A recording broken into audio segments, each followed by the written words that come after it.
Privações voluntárias, mortificações. Perguntas 718 a 727. A lei de conservação obriga o homem a prover as necessidades do corpo? Sim, sem força e sem saúde, o trabalho é impossível. O homem deve ser censurado por procurar o bem-estar? O bem-estar é um desejo natural. Deus só proíbe o abuso por ser contrário à conservação.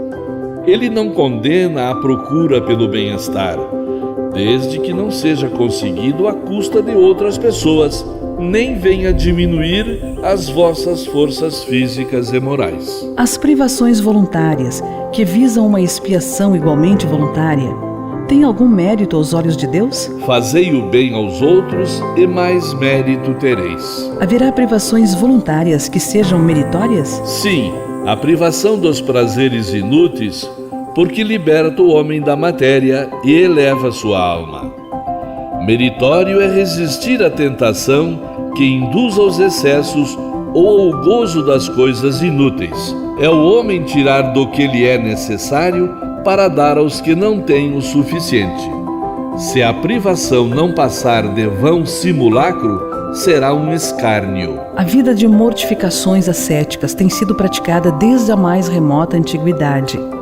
E por diversos povos, ela tem algum mérito, seja qual for o ponto de vista em que a consideremos? Procurais saber a quem ela aproveita e tereis a resposta. Se somente serve para quem a pratica e o impede de fazer o bem, é egoísmo, seja qual for o pretexto sobre o qual se disfarce. A verdadeira mortificação consiste em privar-se a si mesmo e trabalhar para os outros segundo a caridade cristã. A abstenção de certos alimentos, prescrita por diversos povos, tem algum fundamento racional? É permitido ao homem alimentar-se de tudo que não lhe prejudique a saúde.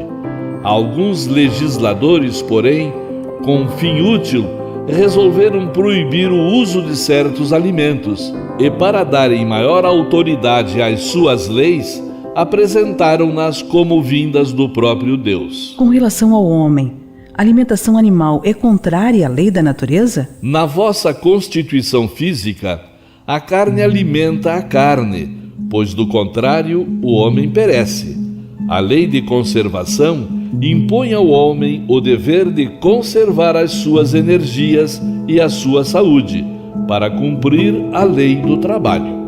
Ele deve alimentar-se, portanto, conforme o exija o seu organismo. A abstenção da alimentação animal ou de outra qualquer como expiação tem algum mérito? Sim, se o homem se privar desses alimentos em benefício dos outros.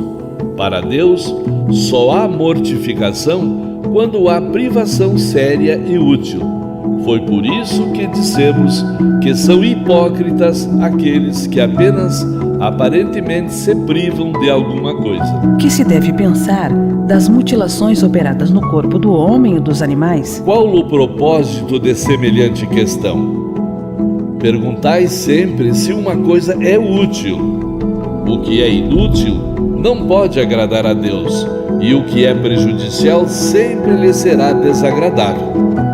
Porque, ficais sabendo, Deus só é sensível aos sentimentos que elevam a alma até Ele, e é praticando suas leis, em vez de violá-las, que podereis sacudir o jugo de vossa matéria terrestre. Já que os sofrimentos deste mundo nos elevam, se suportarmos devidamente, poderão elevar-nos os que criarmos voluntariamente? Os únicos sofrimentos que elevam são os naturais, porque vêm de Deus. Os sofrimentos voluntários para nada servem, quando não concorrem para o bem dos outros. Acreditais que se adiantem no caminho do progresso aqueles que abreviam a própria vida por meio de rigores sobre-humanos, como fazem os bonzos, os faquires e alguns fanáticos de várias seitas? Por que, em vez disso, não trabalham pelo bem de seus semelhantes?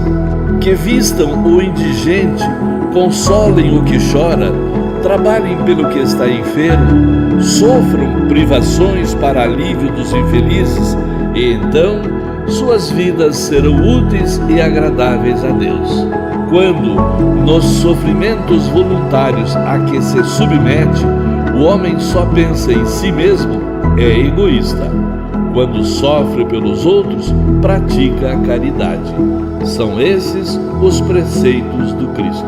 Se não devemos criar para nós sofrimentos voluntários, que não têm nenhuma utilidade para os outros, devemos procurar preservar-nos daqueles que podemos prever ou dos que nos ameaçam? O instinto de conservação foi dado a todos os seres contra os perigos e os sofrimentos. Fustigai o vosso espírito e não o vosso corpo. Mortificai o vosso orgulho. Sufocai o vosso egoísmo, que se assemelha a uma serpente a vos roer o coração, e fareis muito mais pelo vosso adiantamento do que vos infligindo rigores que já não são deste século.